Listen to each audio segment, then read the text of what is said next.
Oh my God, chat. Oh my God, chat. We hit 2K. Chat, we hit 2K. Where's the soundboard? 2K? Where's the soundboard? Yeah. We did it, chat. Yo, let's get it. Chat, we did it, chat. Oh my God. Go, Ciara. I'm proud of you, bro. Real shit. Chat, I'm so proud, man. Couldn't do without y'all, man. Hey, hard work paying off, you know what I mean? Everybody did their part to get us here. Shout out to Chat. Shout out to you, Big C. You know what I mean? Yo. On the way up. We on the way up. We on the way up. Oh my God. I just can't, like, I can't believe it. But like this is a big milestone, chat. Like, getting that first 1,000 was so hard. And you got to get the 1,000 subs to get YouTube partner. So that was so hard. But once I crossed over, I was like, you know what? That next 1,000 gonna be easier. The one after that's gonna be even easier. It gets easier as you go, as you collect more people. Your momentum gets to going. And we're at the 2K checkpoint. Next up, 3K, 5K, 10K, 100K. That's how it's going. Now, I appreciate everybody that supports, everyone that has ever watched the video, left a comment, like, recommended to someone, whatever. I appreciate that. And this is a testament to how strong the community is, really. Like, and we hit 250K views like 2 days ago before we hit 2K. And I just want to say, you know, not too bad for someone that can't be a YouTuber and a streamer. Am I right, chat? Not too shabby for a bot. You know, and we built this channel without cosigns, without dick riding nobody, without having to go gawk somebody for clout. You know, people want to count my numbers and shit. It's crazy. Like, I've had multiple people trying to watch my numbers and watch my stats, like bringing it up to me. Like, oh, you only got this amount of views in 24 hours, or oh, you only got this amount of views on your video. Like, and I'm just like, bro, like, I put my head down and I work. Put my head down, put the videos out, come on stream, record, post. Same cycle since we first started. This channel I made on October 2022, and I think I started posting on it 2023. So we basically had this channel for 2 years, kind of been posting for about 1.5 years because I stopped posting for like 5-6 months. But I just recently, no, my fault. This one's 22. I'm thinking about the plug channel. This channel 22, we start posting, I think maybe in 20. No, we didn't post on this one until 23 as well. Because we still had the main YouTube channel. If y'all hear from early days, it was the CiaraITB YouTube that I was posting to, but YouTube basically not shadow banned me, but like they boxed my channel into the sports algorithm. So when I was trying to do variety content, they weren't pushing my other stuff because I had built that channel off of like sports stuff. So I was like, you know what? Let's just abandon this channel and let's start at 0. Because if I'm gonna do videos and y'all are only gonna push it out and they get 5 views, I might as well start on the channel at 0. So at least if I get that 5 views, it feels more like an accomplishment versus having like 400 subs and then like YouTube not pushing your video out. I took that risk, and to be honest, chat, like that's a bit risk to, especially when you've had people subbing to your like one channel and you just go somewhere completely different, like, and you're starting at 0. I start this channel on stream, actually, and every video that I have recorded except one was recorded on stream. So 533 videos, 532 were done on stream. You know, people want to question my work ethic or what I do when it's like, this is just one channel. The plug channel has like 200 videos, and then on top of that, it's another 30 videos that's not posted that I never put out in the past 2 years that are going to come out on the Ciara bonus archive series. It's hella videos that I just never posted, and they're all going to come out. Even that random international snack box I got, never put that video out. It's out on the plug channel. So y'all go sub to that. plug channel is almost at 100 subs, so y'all make sure y'all go sub up, get your first 100 sub ticket. We will get that channel to YouTube partner by the end of the year, guaranteed. I'm actually grinding posting over there over the main channel because I'm trying to keep my YouTube credit score good, because I start spamming videos until it started to hurt my channel. So I'm being a lot more particular with what I'm posting on the live channel, because I'm really trying to grow this one strategically and then post whatever the hell you know, unedited videos over on the main or on the plug. But like I said, I appreciate you guys, and I just want people to know, like, when you look at someone's results, you have to like understand how they got there, because it's like someone can look at the videos I'm posting and be like, oh wow, like, oh, I've been seeing your videos doing good, da da da. But it's like, but were you there when I was posting to nobody? Were you there when I was just spamming videos trying to figure out what would work in the algorithm? You have to do that part of the journey. You don't just skip to the part where you have viewers and subs and all that. You got to experiment with your content. And now we're about to expand the content even more. We've already been doing it on Twitch, but YouTube hasn't seen any of the new shit we've been doing. None of it. Not the hot ones, right? We still got to put that out. Hot ones, the first song wars, the second song wars, the reacting to songs with no views, the 30-minute song challenge. Chat, the variety and content is crazy. Oh, and Barrett, I got a VR. I ordered a VR a couple days ago. So now we're about to expand to doing the VR content. Chat, it's not that many people that do VR. So I told y'all, if you guys invest support into me, I will invest back into community and back into myself and my content. And that's what we done. We got the PC. You know what I'm saying? We got us a little mini beast. Okay, it's not a beast, but it's a mini beast. You know, for the budget, it's about as a beast PC you could get right now for my budget range.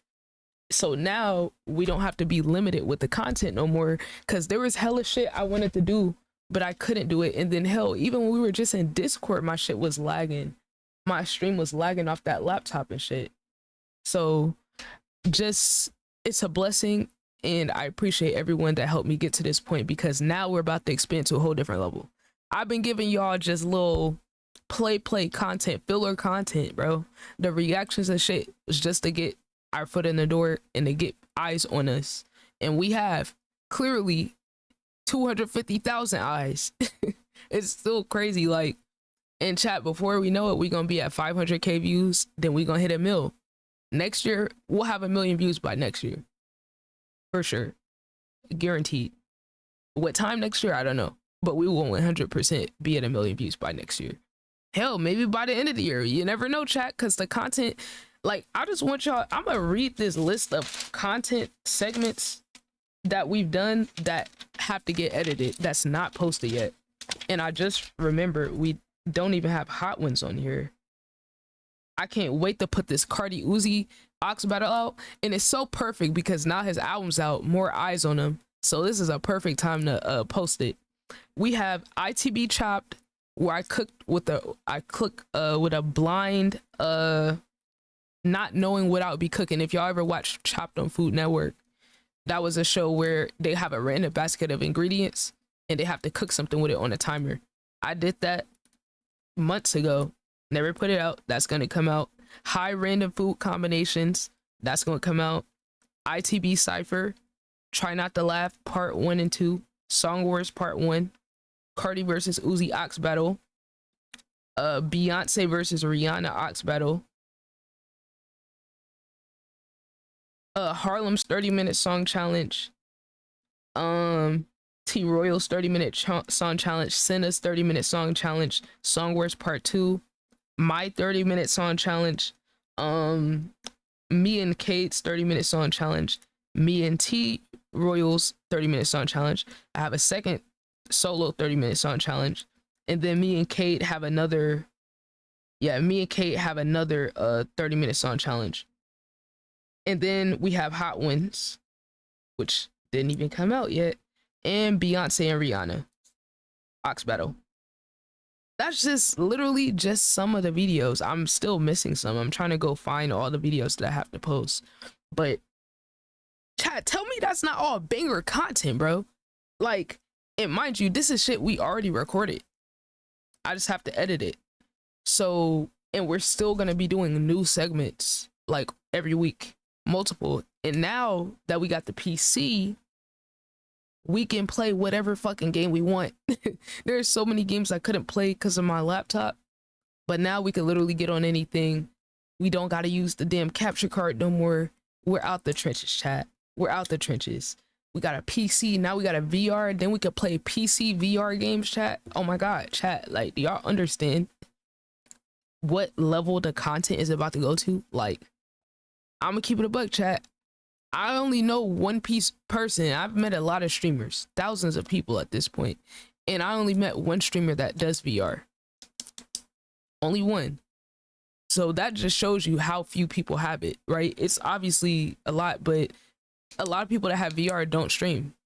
So now, on top of all the other shit, on top of the music shit, which mind y'all, chat, we have other music segments that we haven't even done yet. We're just doing the 30-minute song challenge right now. At a certain point, it's gonna get to 15. So, and then we still got our reacting to songs with no views.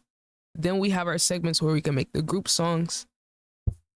And then at the gaming part, chat, I didn't even talk about the games we gonna be playing. We can finally get on GTA RP without shit getting crazy. Yo, Barrett, you gotta get on RP. That would be fire. That would be tough. What, GTA RP? Yeah. You could be a hooper. You could be an NBA You say player. hooker? No, hooper. You could be I an was NBA like, player. I mean, if you wanted to, shit, if you wanted to, you could. I I'm mean, good. you could be anything for real. Hey, I mean, my stage name is the Albino Inferno, but you know, Oh Lord, the albino inferno is diabolical. Albino Inferno, man. You know what I mean? Because I got my own signature move. You know what I'm saying? Just I'm I just dead. rub my knees together, shake my knees. You know what I'm saying? Start a fire. That's how I get Oh that bread. You know what hell no, I'm fire. saying? Yo, No, but yeah, I'll be a hooper. I'll be an NBA player. yeah, I you have a could better literally career than be LeBron. I promise anything. you that. Yeah, you could Hell have yeah, any fucking storyline. Nah, you should that definitely shit do dope. that.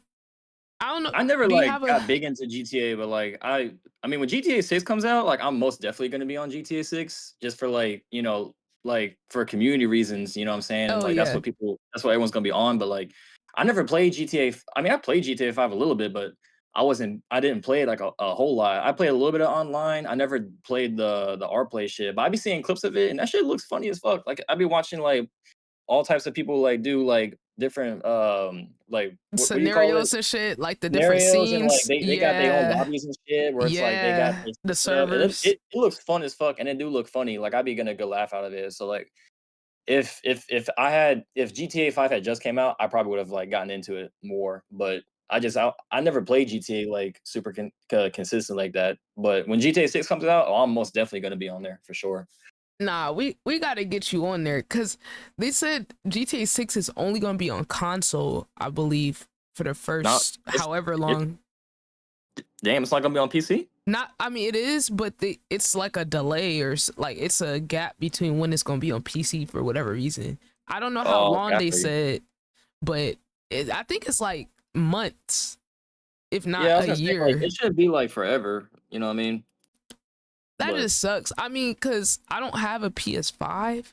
they're low key, honestly, like I don't think it's gonna be that long because you think about it, the fact that it's not gonna be like immediately available for PC players, they're losing a lot of like interest and like demand from the gaming community because everyone's not everybody, but the majority of people that aren't on console or on PC, and the percentage of the community that's on PC is like growing exponentially, like Exactly. as each year goes on. So like for their sake, like for their business sake and their money's sake, like the sooner they can get, the sooner that they can adapt the game engine and get it organized and structured, like interface wise to be compatible with PC and for it to be available on PC, it's going to benefit them. It's going to benefit them financially the sooner they get it done. So I don't see it being like unavailable for like a year or two. I I could see hope like a not. few months. Yeah, I hope not too. I mean, if they're smart and if they realize like the importance of having it available in that part of the community, they're gonna make bank off of it. Because motherfuckers like they mods, they online RP, like they like to modify and fuck around with their own game engine. So because that's what PC gives you the ability to do. So if they want to make money, that's as much money as they can, they'll get it done. That's what I would think. I mean, it's gonna come because I already heard that they were working with the RP servers Yeah. already. Like, so I guess they had like early access or whatever. Wait, where's That this actually kind of pricing makes coming from? sense. For $70, you get the story mode and online. For $100, you get the steelbook, the map, and some extra online money. And for the hardcore fans, you can spend $200 and get some extra crap like a statue. I think I'd probably go with this one. A statue? What? What the hell What- was on what- the GTA what's up with the story mode online? Statue. Oh wait, you get an outfit. What? Ain't no way this is real. It's not even anything. Okay, you get 10 million. Man, I already know the GTA 6 economy about to be horrible. Wait, I saw Take-Two one. CEO Let's see. Did they? has talked. Zeldik was asked about the game coming to the platform, PC, and the decision not to launch on what he calls an important part of the business. Quote, in the interview, Zelnick says, usually Take-Two's strategy has not been to release on all platforms at once. Instead, he says, it would start with a console or two before branching out. With GTA 6, that plan appears to be no different, as there is a focus on moving more PS5 and Xbox Series systems with the game's release. Quote, when you have a big title in the market and we have many of them coming, historically that has sold consoles. Zelnick said, while also mentioning that it's not always the case to not release on all platforms at once. He pointed to Civ 7 as an example of a full multi-platform release that includes PC and Switch, I think is what they meant to say. It said the company knows how big the market is. PC takes up 40%. Game sales. Okay, much more important. Blah blah. Wouldn't be surprised to see that continue. Okay, launching on PS5. Oh, it's launching this fall. Oh damn. I thought it was gonna be next year. Okay. So did they say when? PC is huge. It represents a huge chunk of the market, and many, many people will buy it on PC. But some of the consistent things that have been said by Take-Two, okay, whether you agree or not, this is what they've said. They have brought up piracy as a chief concern. They don't want people pirating copies of GTA 6. So they're trying to secure their copies. I mean, but they can pirate it either way, though. I mean, once you put it out, it's out. So I don't understand how they would be trying to get around that. And piracy is not really anywhere near the same level of concern on console. I know technically you can like jailbreak a console and then play a pirated copy of it. I know technically that's possible, but 99.9% of console players are not going to do that. Like they just, the reason they're playing on console is because they don't have the technical know-how to do that type of thing. So, or they like the convenience, whatever else. So piracy is one concern that they've brought up time and time again. I know some people say piracy is not a huge issue. It doesn't move the needle that much, which very well could be true. I'm just telling you what they have said. Okay. That's number one. Damn, he charging $9.99 for text to speech. Chat, y'all can do text to speech for free with your channel points, by the way. I've never seen anyone do that. That's diabolical. Number two is it's tough to optimize on PC. There's a lot more moving parts when it comes to PC. So why would you, if it's tough to optimize on PC, why would you not want to release it early so that you can get the kinks out?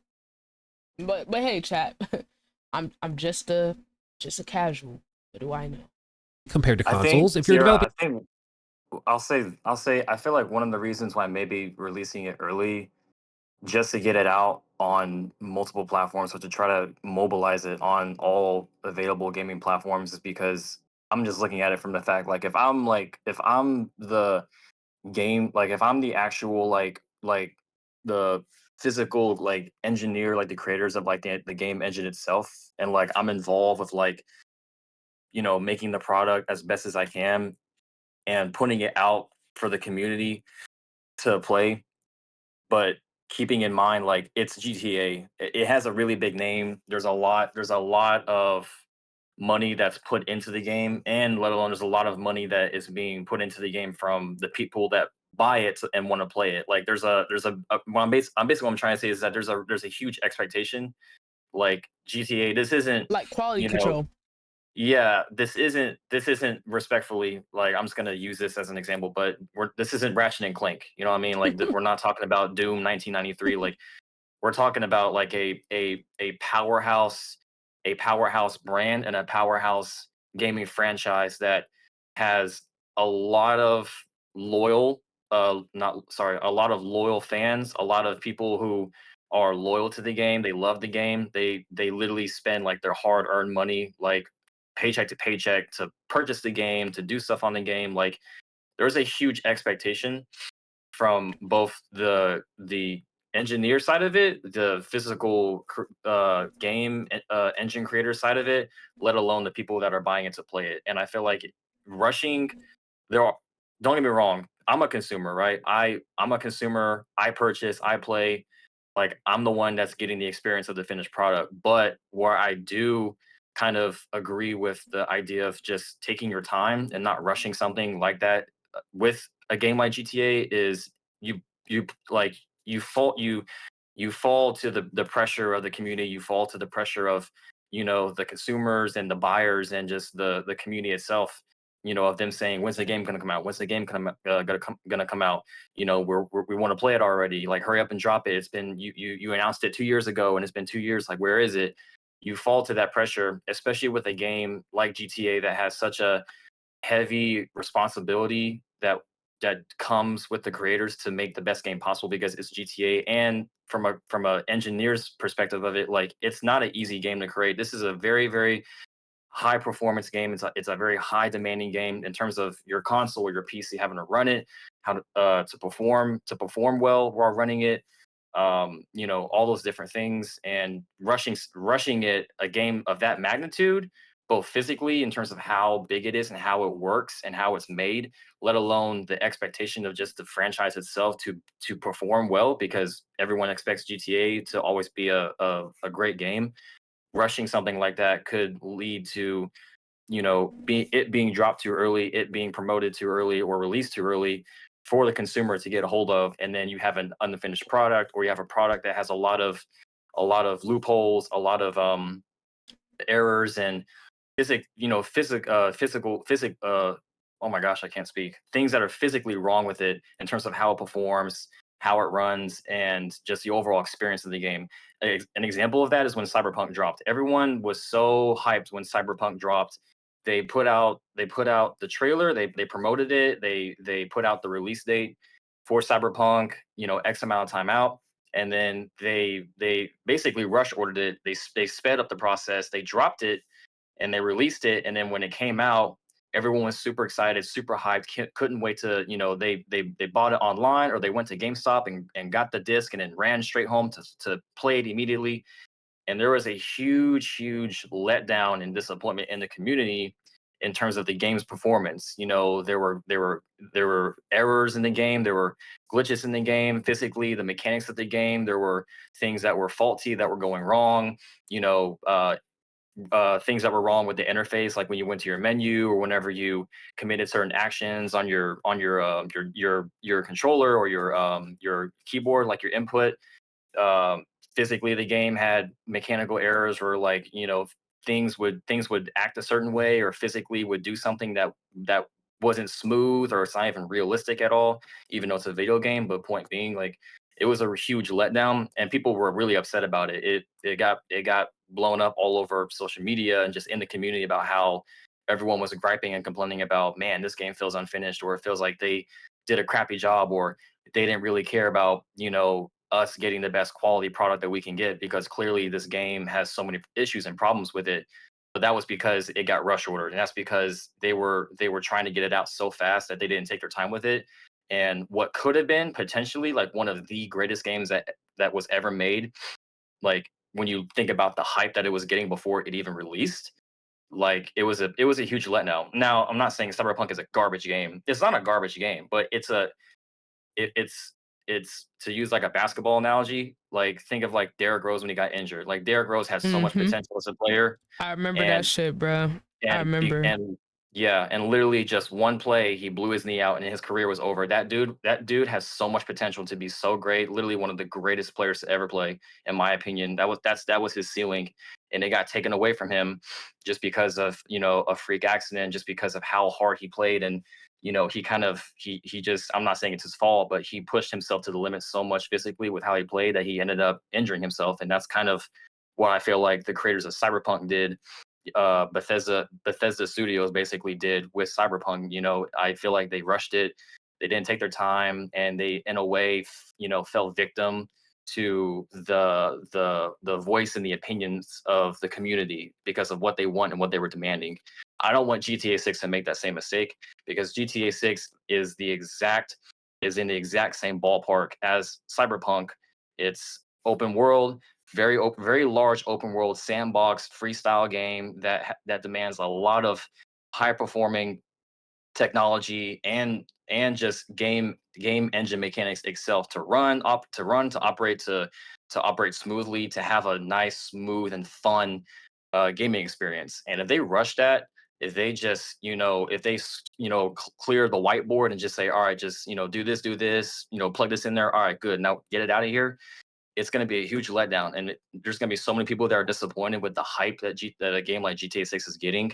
They're going to be so let down, and I don't want that to happen, because I'm really looking forward to GTA 6, and I've never played any GTA game like consistently ever. I played a little bit of GTA Mm. 5, I played a little bit of it, and I played like a tad bit of like 4, San Andreas, and the other games, Vice City, whatever. But I've never actually considered like buying a GTA game until this one, and I, as a consumer, don't want to happen to GTA what happened to Cyberpunk, because I was excited for Cyberpunk.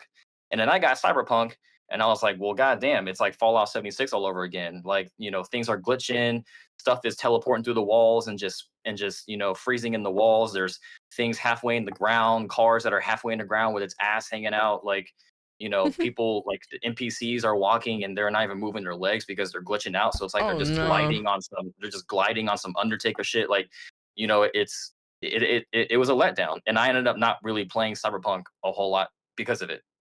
Like, I was just disappointed. I don't want that to happen to GTA, but I get you, because as a consumer and as the buyers of an exciting product that we love and that's fun to us, we want that satisfaction immediately, because I'm victim of that too. Like, not victim, I'm guilty of that too. Like, I definitely, there's been games that were released and that were given the release date and that were promoted. Trailers were coming out, reveal promos were coming out, and I was like, oh man, I can't wait to get this game. Like, hurry, like, let's go, let's go.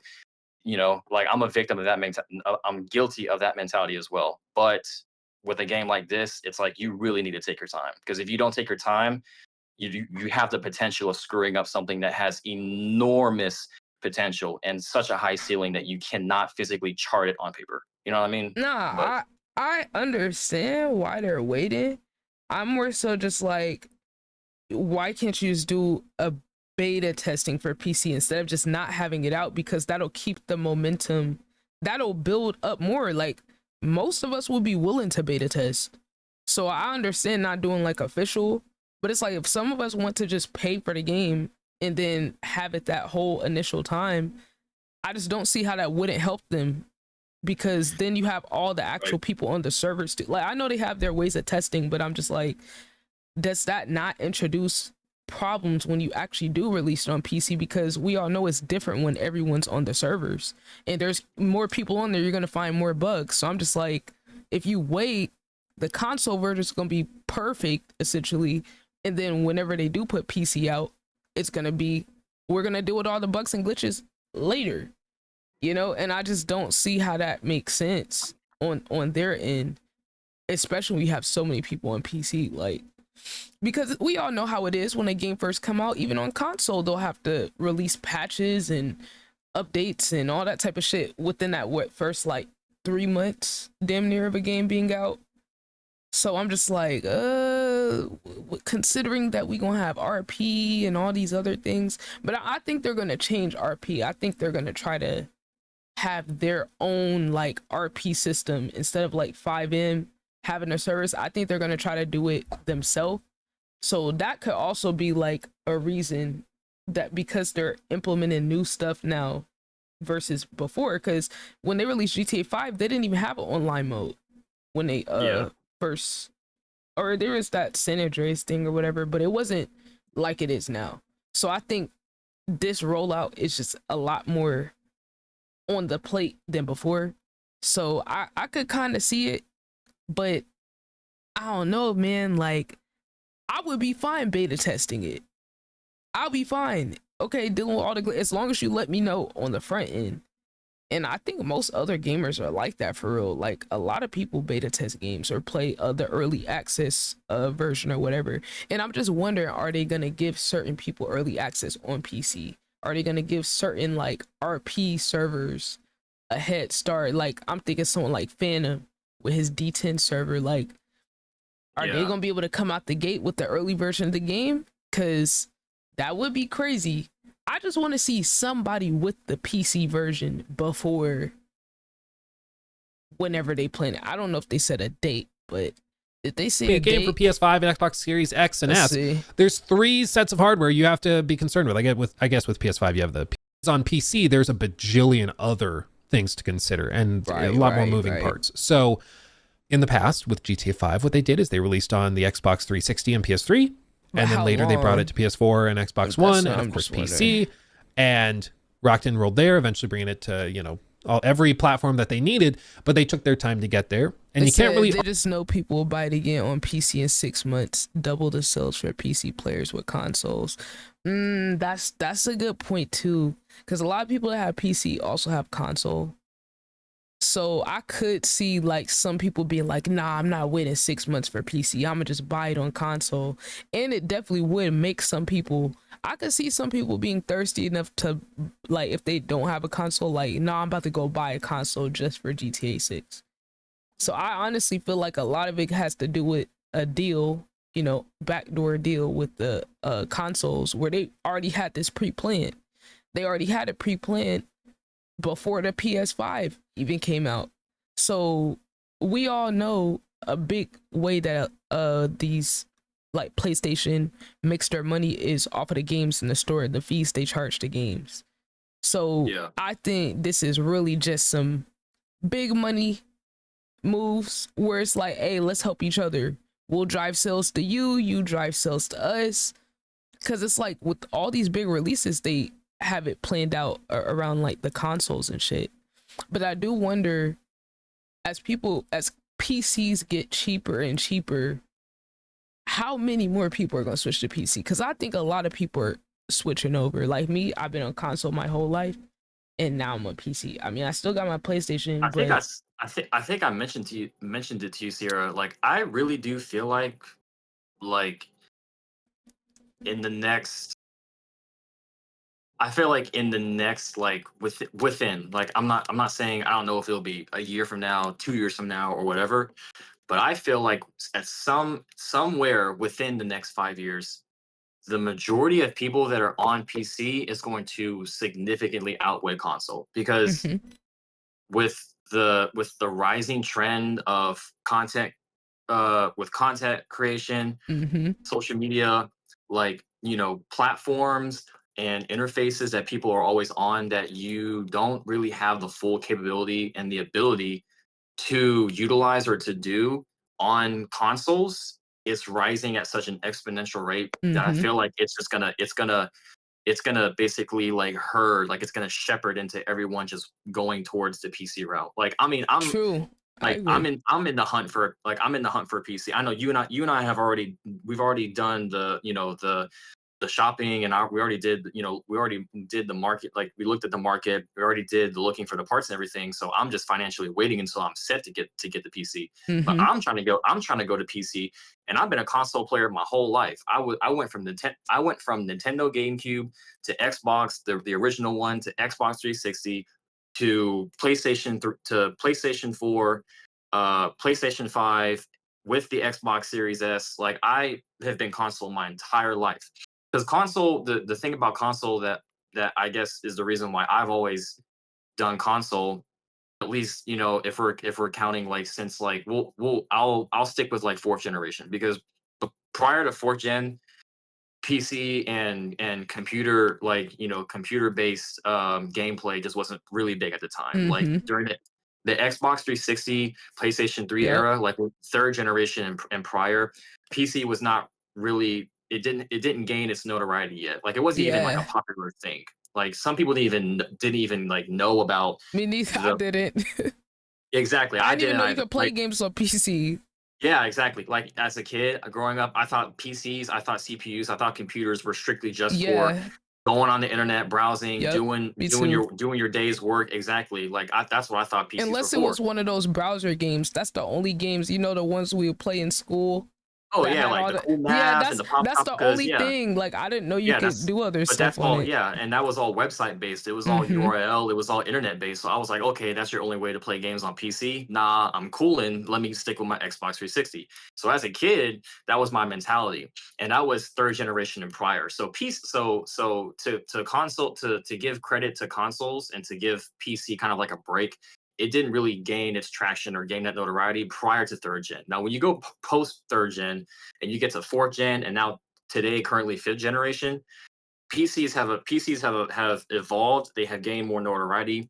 There's been more money put into PCs. There's been more development, more effort, more more structure that has been put into PCs, into creating them not solely just for your day in day out daily work life, or just the ins and outs of what you have to do in terms of your job, or your side gigs or your hustles or whatever. But now they're being structured and modeled to where, literally, because of like I said, the trend of content creation, social media platforms and interfaces that everyone is just throwing themselves into on a mass level, right?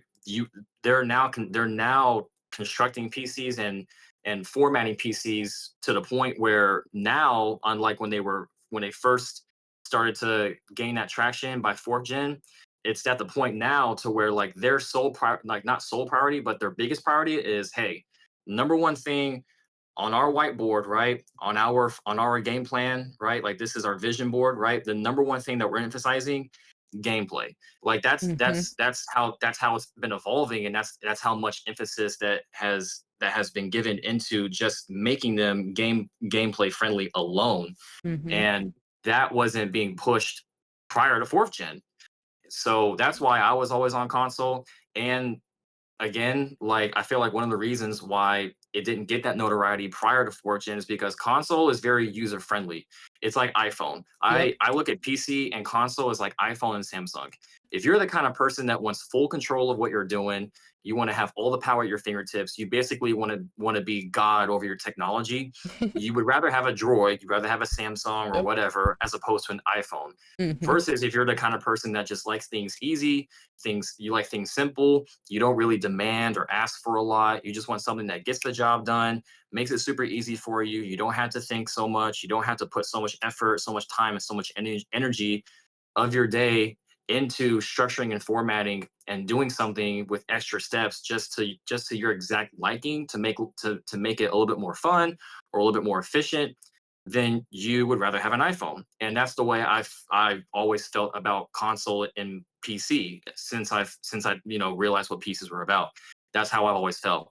And as a gamer, I was always the type of person as a gamer where it's like, I don't really have a whole lot of demand. I don't need all of the fancy tools, all of the bells and whistles. I don't need the ability to mod my game, to jailbreak it, right? I mean, like, literally, we had consoles coming out post 360 and post PS3, or actually, no, it was during third generation, like PS3 going into fourth generation with, like, the new Xboxes, the new PlayStations. Dudes were jailbreaking their consoles Yep. just to have mod privileges, mod abilities, and to do that they pleased with their consoles, especially with their gameplay. So, like, even consoles, like, at the time, like, had a way to kind of, you could finesse and you can kind of in and out, with hard work, you can actually structure a console to how you wanted it to be formatted and how you wanted it to perform. Yep. So, and let alone on top of it, when you're buying a console as opposed to a PC, you're getting that user friendly interface that is not hard to operate. It's very easy. Easy to troubleshoot. Yeah, easy to troubleshoot, like easy maintenance, not a whole lot of maintenance, doesn't require a lot of upkeep. I mean, dude, A eight-year-olds lot can of run an Xbox. features. I mean, A the lot of rest yeah, a mode lot of features, downloading exactly. shit for you. Can't do that on the Yeah, PC, I don't like think. dude, like 8-year-olds and 10 years old, 8-year-olds and 10-year-olds back in third generation on Xbox 360 could completely run, manage, and upkeep their consoles all by themselves. They were that user friendly. Like you didn't need Yep. your dad. You didn't need like someone that was a computer technician or someone that creates consoles or creates PCs to like come in, break it down for you, and clean it yourself because they were user friendly. I mean, I ran all of my consoles by myself, and I was on Xbox 360 and third generation when I was like between the ages of 8 and 11 or 12 until fourth generation got announced. So that literally was why I was always on console. That's why my dad always played console, and that's just why I've always been a console kid. I grew up on console, but now that we're getting into this new era where complexity, but at the end of the day, having all of the ability within your fingertips, all the power within your fingertips over your technology is becoming such more of the popular trend and the popular demand. I guarantee I just feel like within the next 5 years at some point PC is going to outweigh the numbers of ownership compared to console by a staggering amount. Like literally within 5 years, like 5 years from now, like in the future, I could see it like on a proportion based. Like if you did it like on a pie chart, I could easily see somewhere between like 70 to like 80% of all gaming technology owners being primarily PC. Like and including people that are like, oh yeah, I have a PC and a console, but I usually main on my PC. Yep. Even those people, like I could see it being somewhere between 70 and 80%, and that's a staggering amount right And now. it's getting cheaper, like Yeah, to because match the performance. yes, the technology is getting cheaper. It's more marketable. It's more affordable for the common person that lives either on their own or the middle class American or lower. We're getting to a point in time where parts are cheaper, maintenance is cheaper. Pre-builds, even Hmm. fully pre-built PCs are getting cheaper, and they're still finding ways to maintain consistent performance or even evolve the performance Yep. with the marketing and the prices going down, which is going to significantly increase the amount of people that are going to think themselves like, why the hell am I paying $500? Or actually, scratch that. Why am I paying 700, $800 for a Yeah. PS5 Pro when I When can you get can a get a PC? PC. I can get a PC for slightly more than that. That literally has less problems, it's not, it doesn't require more time or effort to upkeep and to do maintenance. I can modify it, I can structure it, I can format it to my exact liking. I can upgrade parts in the future. Parts are getting cheaper. It performs 10,000 times better than a console. It gives me so much more freedom than a console. I have way more ability in terms of the things I want to do and the things that I like to operate on or operate with than a console. Like they're gonna view pros and cons in the near future, and people are gonna be like, bro, like fuck console, like that shit's dead. Like it's a waste of my money compared to getting a PC. You Like know, it's another gonna get point too, yeah. thought of. I'm thinking about how it's sneaky expensive. On the surface level, it's affordable, but when you think about how high the price of games are on console versus PC, where you can find stuff on sale, you can go to CD keys. Totally not telling anyone to do that, but if you hypothetically wanted to get a cheaper version of the game, you could buy Facts. a CD key. The game could be $40 on Steam and $5 on CD keys. Versus Facts. console, Exactly. You're they paying might go, 69, yeah, 70, it over might go on 70 with sale. tax on console. Right, Exactly.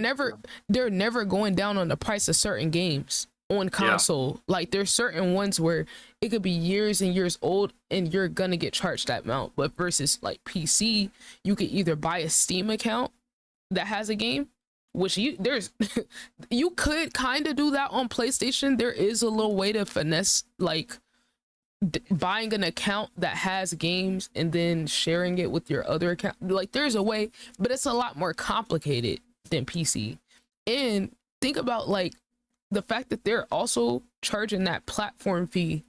PlayStation has to make a certain amount because they get a lot of their money off of like PlayStation Store and stuff. so they don't have as much room to like cut down on price versus like say you get Game Pass, you could have an Xbox and a PC, and then you could play damn near all your Xbox games on your PC. That's pretty fucking fire. And this is what I think is gonna happen. I think PlayStation is gonna have to hurry up, get in their cloud gaming. Like they already have it out, but it's ass. Like it's compared to Game Pass, is mid. Their remote play, I think they call it. But I think that's gonna be the direction they're gonna have to go. Like they're gonna have to let people play PlayStation games off of PC, or your subscription for PlayStation Plus has to let you play all your games on PC or have certain games on PC or something, because they can't compete. Like we all know Xbox has been building this shit out for decades. They've been building their ecosystem for decades, and they are primed to take in all those people that's on a PC, or someone like me. I've been on PlayStation my whole life, and now I might get Game Pass. I never would have said I got Game Pass before. I never would have even thought about it, but now it's like they got it all set up. That shit was cool as hell. I can pay what, $11 a month and download all these games. Like it makes PlayStation Plus little $20 tier look silly, because you get access to all these games. And mind you, this the part, I understand cloud gaming, but some clouds work different. Some clouds, it's like you can download it into play, and then some you could go straight in. Xbox or Microsoft, you can just go straight into the game without even downloading it. I think that's cool. That's fire. You can't do that on a console, I don't think, or at least PlayStation. You can't just like see a game you like, click it, and go load straight into the game. You can't do that. So it's like, I'm seeing it now why people are always dick riding PC gaming so much, because it actually is pretty fucking cool. And like, if I was still on PlayStation, I want a VR, I would need to get PlayStation VR if I didn't have a PC. And it's like, that's limiting the games you could play. So now that I'm on the PC side, it's like a whole different world, because I thought about it, I was like, yo, I can actually get a VR now. Which, by the way, chat, I'm excited to debut our first VR game. We did play around with Batman because they included it, which that was pretty fucking cool. However, I bought Assassin's Creed yesterday. So I'm gonna show y'all the hold on, let me show y'all right quick. I bought Assassin's Creed Nexus. Now this is the first ever Assassin's Creed VR game. Which, I mean, I don't know about y'all, chat, but like I grew up loving Assassin's Creed. And the fact that they put it in a fucking VR, chat, it is so crazy. Like, let me show y'all the trailer right quick. Wait, did my, oh hell no, did my mouse just die? I hate having it. You know what, chat? I'm buying a battery charger next time I get paid. I'm not gonna lie. The battery's dying on me. It's like crazy. I had to buy these expensive Energizer ones because the other ones kept going back. Wait, this is only one. There's no way 3 of them should be gone. Oh hell no, chat. Okay, that song with Kendrick. Did you hear that one with Kendrick? On Cardi's album? Yeah, I fuck with it. I ain't gonna lie. Kendrick's first grew on me. I did. I wasn't like, I listened to it and I was like, man, like I kind of wish that the production kind of fit Kendrick's style more. But I mean, the song wasn't bad itself. Like it was one of the, because like I said, I think I'm like somewhere between maybe 10, 15 songs into it. Like I still have, you know, like half of the album or maybe over half of the album to go. But I mean, yeah, like I was like, okay, the song's nice, but man, I kind of wish that, you know, because I felt like Kendrick was kind of cruising on it, which, Yeah. you know, the production of the song itself was like, okay, that fits the approach. Like I was like, okay, that is the proper approach to like the production of the song, like how it's formatted in terms of the engineer producing the beat. But I was thinking in my head, I was like, man, like I mean, for someone that, you know, has has stated like multiple times, like, man, I wish Cardi had more variety in his music and kind of, you know, stretch his horizons a little bit more as an artist. I would have liked to seen I would have liked to have seen Cardi on a track with Kendrick and like with Yeah. Kendrick.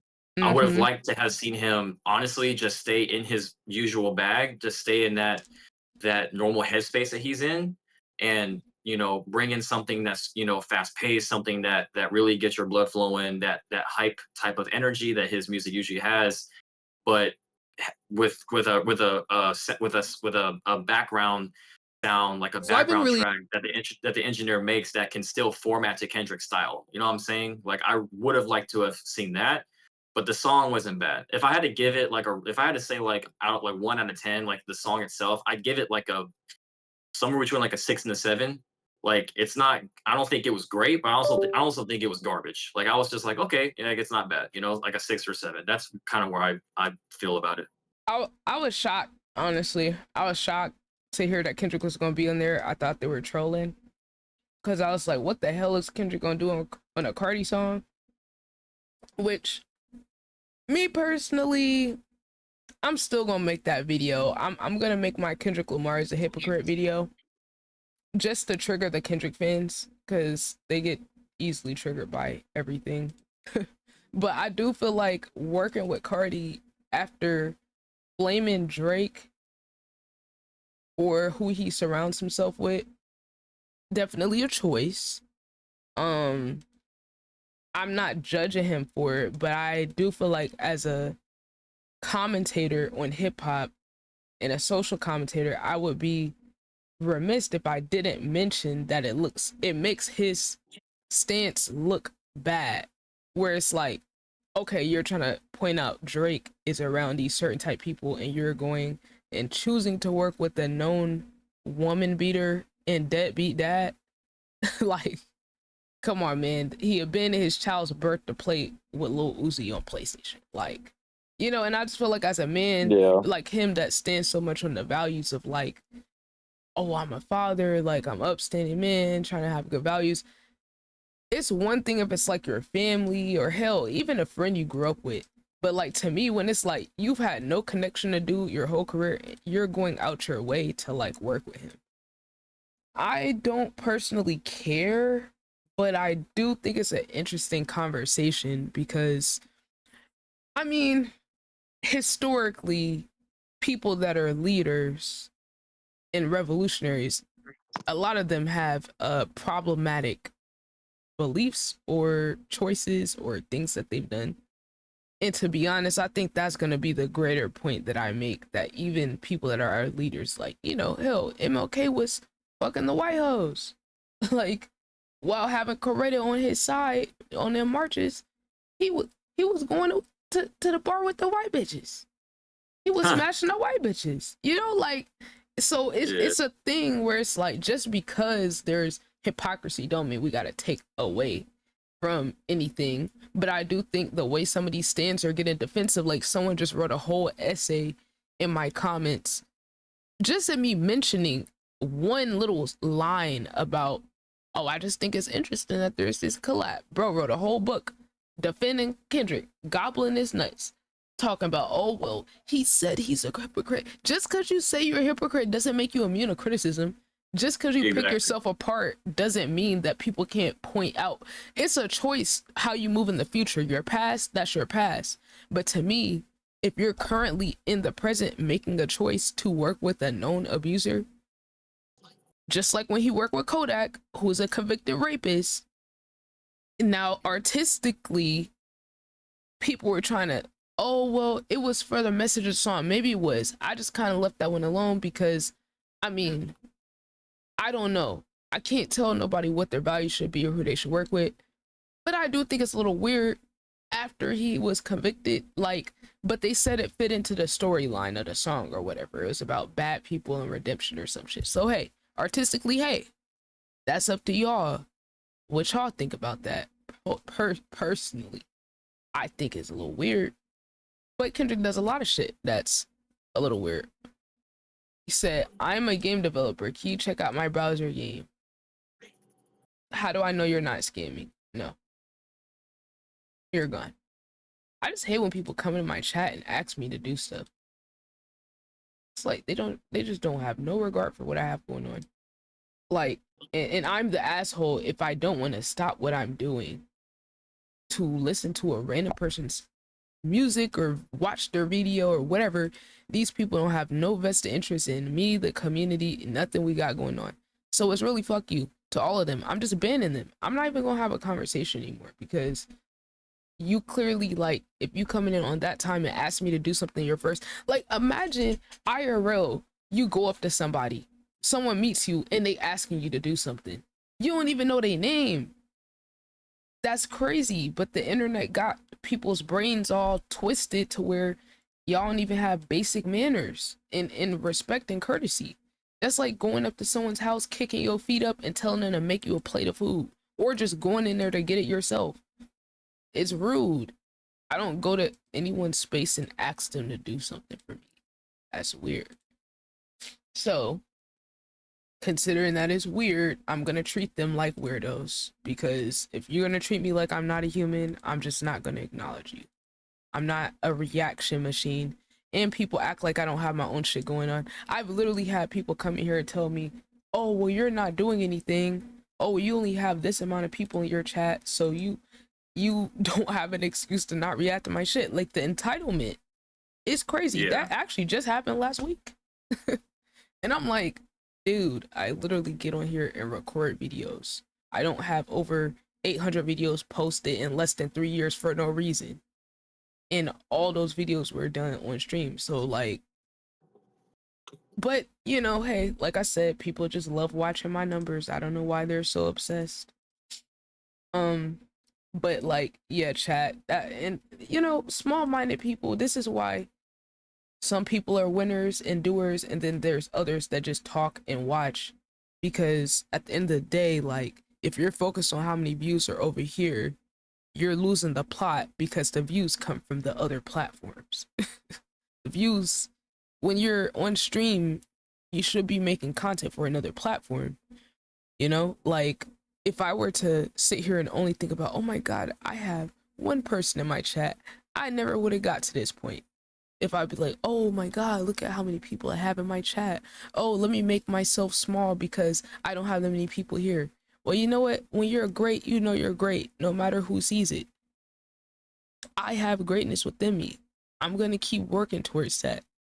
It doesn't matter how many people I have. The numbers will never be able to represent the impact. It's just like Steph Curry. The box score only tells a certain part of the story. So you can look at the hard numbers, but people that actually watch the game and pay attention to the nuances of the game, they know what's up. They don't need no one to put the numbers on it.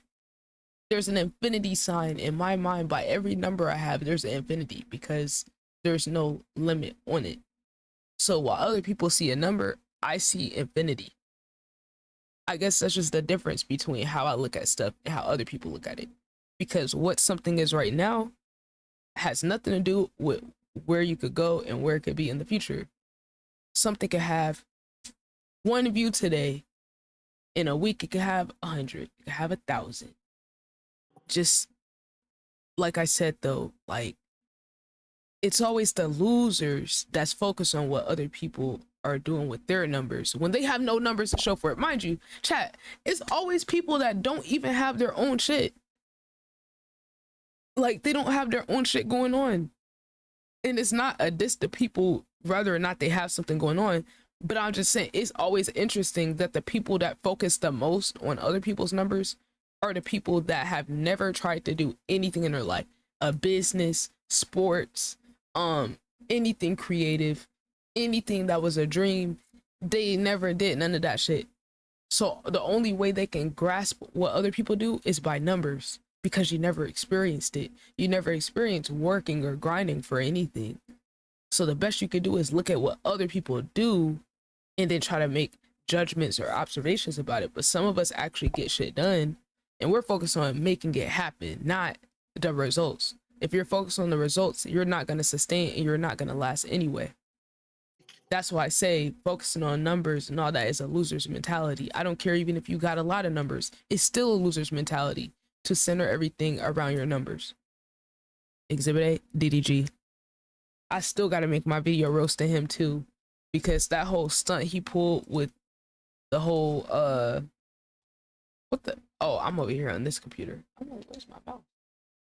But that whole stunt he pulled with talking about Hallie won't let him see his son. Come to find out, the baby was just sick with RSV. like that shit's crazy, bro. Like, he really sent the hate train to his baby mama, like, while she was sick with the child. And then he only uses child for content. I ain't even gonna get started on that, chat. Y'all know how I feel about people using their kids for content. And I think he's very lame for doing that. And that's just, I don't know, chat. DDG's just corny. Like, I'll always have respect for his, I guess, his work ethic and shit. But like, I'm seeing how corny he was the whole time. But when I was a kid, you know, chat, when you young, you can't see the cringe and corniness and shit. You can't see it till you get older and start getting mature and shit. Whoosh, Caddy, you reacting to songs? Nah, I'm chilling right now. You can request a song with channel points though, which I'm sure you're not going to do.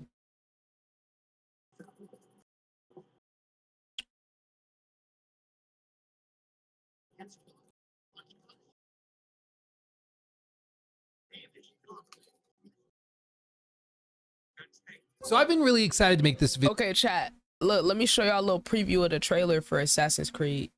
I don't know if I'm gonna play it tomorrow or what, but let me just show y'all like a little what it looks like. Here's the only thing I'm missing from my headset. I have to get some lenses. I have to get some prescription lenses to pop onto there so I can not wear my glasses and see clear. Now, they did have a glasses spacer so I could have space to put my glasses. I tested out yesterday. It wasn't that uncomfortable. I mean, I don't really want to wear my glasses in there because I don't want it to scratch the lenses, but it seemed fine yesterday. But I just don't know how it's gonna go if I wear it for an extended period of time. So we'll see. But chat, the VR shit is so cool, chat. Oh my god. I was literally able to scroll on YouTube with my hand. Like, bro, that whole experience is, I feel like once you like get into VR, it changes your life. It like you're just going, like, the experience you have, dude, chat, I'm telling you, when I was playing Batman and I looked out the window, it's like I was looking, like, okay, you know how like if you look out a window, let's say you're in a building and there's like other tall buildings around, you know how like you get closer and you could kind of see like you get a real gauge of the size of the other buildings and like their presence. I mean, it's regular for our eyes. This is regular stuff we're talking about, but they were able to create that depth of field to where when I looked out the window, I mean, the window pane looked real. And then like when I was looking like up, like I was looking up trying to like see the other building, everything's moving in sync, like as if you're actually like looking around. Like, oh my god, chat, like it just blew my mind. It blew my mind. I'm not gonna lie, like that experience was wild. And then it's like, even when you're like, okay, let's say there's like this little scene where there's like a little bridge connecting the I had to walk across some little bridge between the buildings. Now, mind y'all, it's like a big like drop under that, and it felt real. Like it's, I will say I was what's the word, skeptical about the experience with the VR. Even though I was excited, I was skeptical about how real it could feel. With between that and the sound, I don't know what the hell they did with the sound on these things, but the sound is so good on the speakers because the speakers are like right by your ear. So I don't know what like that shit was booming, chat. That shit had some bass. I'm like, how did y'all get bass when it's not earbuds?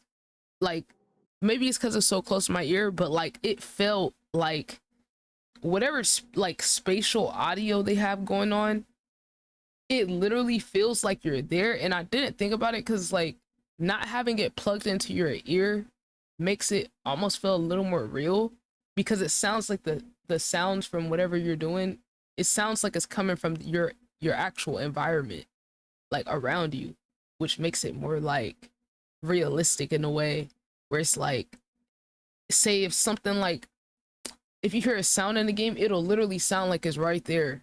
Like, and it was so crazy because like I had the controller and there is this little scene where like I picked up the book, which I have to figure out how to get out this scene because I don't know what to do. But it's like I picked up the book. It actually felt like I picked up the book. Like I could turn it around in my hand. Like I could throw it. I could throw the fucking book. I picked up a beer bottle. I could shake the beer bottle and hear like the liquid in there. I could throw the beer bottle and then it break. Like, chat, that shit was so crazy, bro. Like, and mind you, that wasn't even the main gameplay. That was just me walking around the little room they had me in, picking stuff up. Like, I could pick up newspaper. I could open stuff.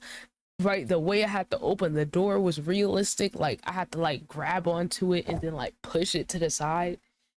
I was like, wow, like this is a whole new gaming experience. Like there is one little part where I had to climb the ladder, and it's like you gotta actually do the movement with your hands, like you're climb like, and I was like, nah, this is wild, chat. So mind y'all, chat, that was just me like playing around, trying to like see what it was like a little bit. But tomorrow we're gonna play what game? I'm trying to think. Wait, what's tomorrow, chat? Wait, what's today's Tuesday, tomorrow's Wednesday.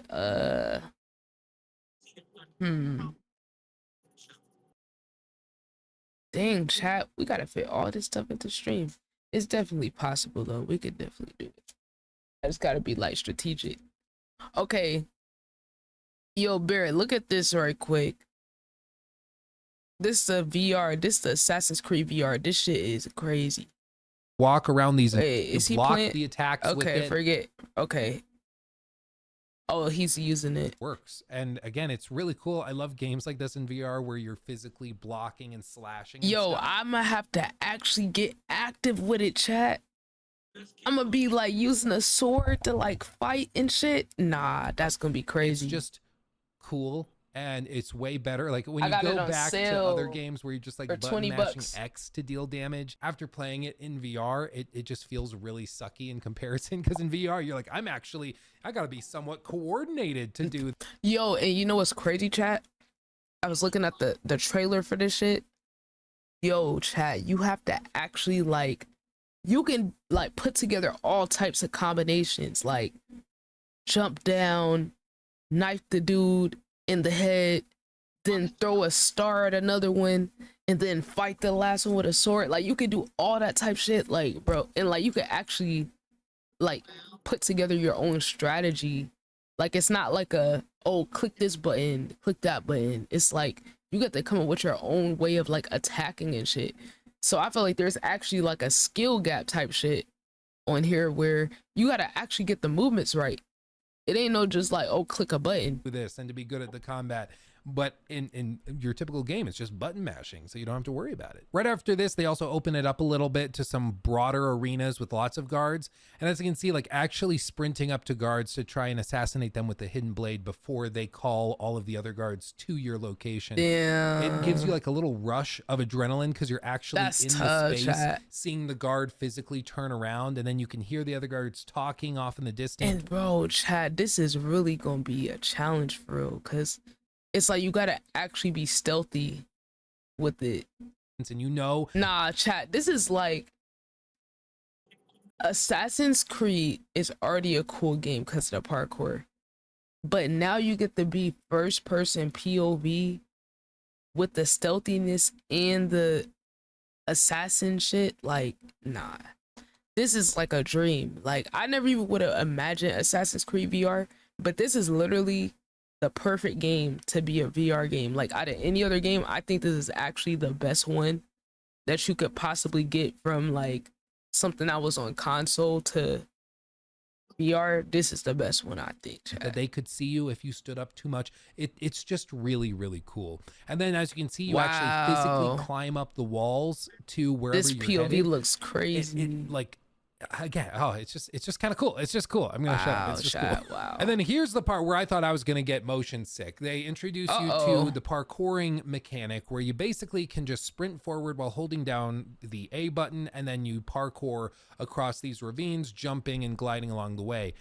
And I thought for sure this is what would do me in, that I would get knocked on my butt and I would just start hurling. But even with the immersive setting turned on, with none of the extra comfort settings, it's smooth enough that I didn't actually find it like upsetting or disturbing to my stomach or center of gravity. I was pleasantly surprised because I have a history with some of these VR games of being a little sensitive to this type of movement. But with this, I didn't have any sensitivities. I was pleasantly surprised. It was actually very, very smooth. Then you see the title card chat, layout. I'm already knowing this is about to look crazy in the VR. I haven't played it yet. I think, chat, we might debut it tomorrow. Low key, we might debut it tomorrow. Dang, chat, this okay, let me take my Valerian route. Hopefully it knocks me out. I need to go to sleep in the next hour if I want to do all this on time tomorrow. And you know, as the fireworks go off, whoa, it's beautiful, it's epic. And there's just something really, really cool about revisiting these locations from old Assassin's Creed games, but in an immersive way, in virtual reality, and actually getting to explore them from that perspective. As a longtime fan, as somebody that like kind of got his kickstart in gaming started with Assassin's Creed 2 and with like Batman Arkham City and some of those other games back around that time, this is just like a dream come true in many ways, and it's shockingly immersive. It's really, really cool. And like I said, my favorite probably Assassin's Creed game was Assassin's Creed 2, and so this next sequence was really, really cool and special for Ern. He's standing in the city streets and looking up at the villa, and then realizing that you get to free climb up it from a first person perspective while all of these other, you know, townspeople are walking by you. And then, you know that you're gonna have to physically climb up, and then you actually do it. As you can see here, climbing up the ladders. It's just really cool. I mean, again, it's just like fan service through and through. If you're an Assassin's Creed fan, it's just something that is going to make you feel ooey and gooey inside in the best possible way. And I did not expect to like feel sort of emotional with this, but it's like actually going to a place that you've spent hundreds of hours in, but virtually, but actually getting to see it still virtually, but in a much more realistic way. It was just really, really cool. Nah, chat, whenever they come out with another VR Assassin's Creed, that next one's gonna be crazy. It probably won't come out for years, but that by the time we get to the next one, let's just say maybe like 5 years. And if, you know, early teen, preteen Luke could have known that he would one day get to explore these areas in first person, basically, because you don't. Now listen, I'm an assassin. Only can you play as Ezio Auditore, but you can also play as Cassandra and Connor. Playing as Connor, you can actually swing around shipyards and early American cities. And as Cassandra, you can use your bow and arrow to complete special assassination. Oh, chat, should we do this character with the bow and arrow? Target missions, and to navigate in first person an ancient world long since lost to history. There are assassination missions, puzzles, stealth missions, all sorts of stuff in here. And all told, the main story is going to take you well over 12 hours. Most people are saying that main story and side missions is around 16 to 20 hours. All told, there's a lot of content here. Is it perfect? No, there's occasionally some issues with like tracking, vaulting up surfaces and over ledges where you'll think that you've grabbed onto something but you haven't quite grabbed onto it. Or maybe in combat occasionally you feel like that should have blocked it but it didn't quite connect. Little bitty things like that. But that's not really the point of a game like this. This is a game for Assassin's Creed fans to live out their fantasies and to actually go inhabit these characters and explore these worlds in a way that you never got to do before. And in that,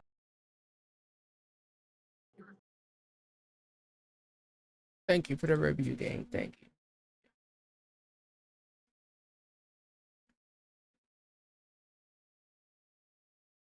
Oh damn, Twan got 2 videos coming out.